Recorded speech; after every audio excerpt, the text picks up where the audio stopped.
Okay, today we're going to be working on a 1986 Jeep Cherokee. This has a 2.5 liter engine in it, and it has a 4-cylinder. Now, you always find them in a 6-cylinder. Well, in fact, they're inline 6. But this only has a 4-cylinder. It is a regular base 2.5 liter engine, regular base Jeep Cherokee, 4-wheel drive, automatic in the floor. And today I'm going to be replacing the serpentine belt. I thought that it replaced the tensioner was over at the, well, let's go over here. I thought that the tensioner was over here because this is the power steering pump. And my book, well, I took the battery out and I put it over there. You can see I took the battery out for more space, and I took the fan. This is the fan blade, and I took it off, and it goes here. I took it off so that I could have more room space. Now, in my Haynes book, we'll go back here to the Haynes book, it says that this it's here. See, it shows the power steering pump. But believe it or not, and this is for a Jeep Cherokee Haynes repair manual. It's based on a complete tear down and rebuild, 84 through 2001. This is an 86 Jeep Cherokee. It also will interchange on a Wagoneer and a Comanche. Okay, this book really is about, it has a lot about the 4-cylinder. But when it comes to the serpentine belt, it don't have nothing about the 4-cylinder.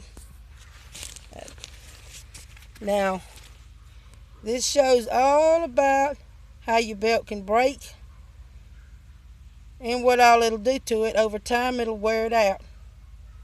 And you can find different things about it. But as you see, this is showing the power steering pump. And this is showing the power steering pump. But this goes to this. This is on a 6-cylinder. Typical 6-cylinder engine, serpentine drive belt routing. So this is the 6-cylinder, which is the inline 6. And this is what you always see. Usually, most of the time, well, all the time, if you're going to go on Google or YouTube or whatever search engine you look through, and every video, you're going to see this right here. And that is what they'll show you. But mine is not a 6-cylinder. This is not a 6-cylinder. This is a 4-cylinder. This is the belt routing on a 4-cylinder.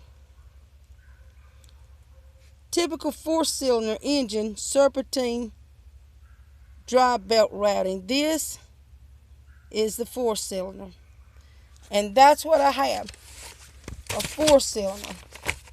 I thought I'd make this video because I have searched high to low and low to high trying to find something on a 4-cylinder. But I can't find it. You see, it's an automatic in the floor and it has 4-wheel drive. And this is really a good running truck. But I have had a time trying to do this, because the book says that it's over here at the power steering pump, but really it's not. Now I'm going to show you really where it is. You see this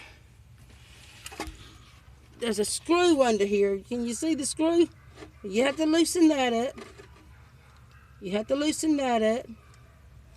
And then can you see that screw? Well, you have to loosen that up.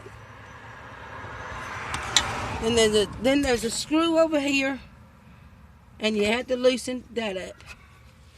Then you pull it up, and when you pull it up, it'll allow you, you pull it up, and it'll release the tension, which allows you to be able to put the belt on. When you put the belt on your whole routing, as you can see, I've already got the belt on there. I've already routed this out. So when you put the belt on, then you pull this back down. You pull this back down. I've got it up so you can see it, but you pull it up to put the belt on. It relieves the tension, then you pull it back down. Then you want to stick something in here, which I thought I'd stick this in here, which is going to take, which if you can see it move, it's going to take the tension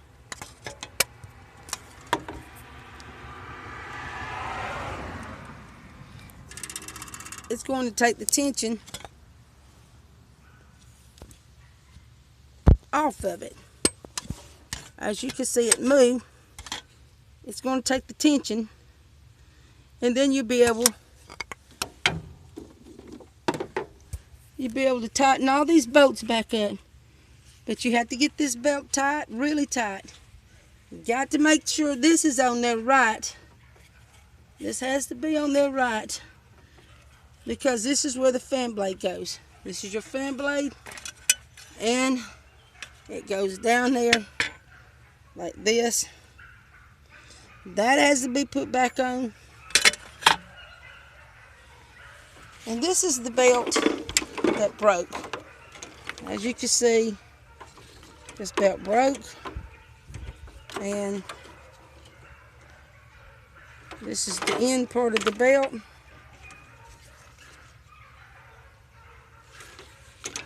And it broke. So you do, when you get another belt, want to measure it out to make sure that your belt is the same size as that belt. If it's bigger or smaller, you want to change it out. Now, on a lot of, well, on the 6-cylinders, they deal with the power steering pump. If you got a power steering pump, well, you got power steering, then it goes to there. But if you don't have power steering, then it always goes to the idler pulley. And in this case, as you can see, this is the power of the alternator. This is your alternator. But this truck right here, it goes always over here where your alternator is. Always. Well, this is a 4-cylinder. I've got to put all this back together and do all this work. But I wanted you to see, because you can't find anything on a 4-cylinder. So, on all that, I've got to get to work. Alright, thank you for your time, and hope you learned something from this. Alright, bye-bye now.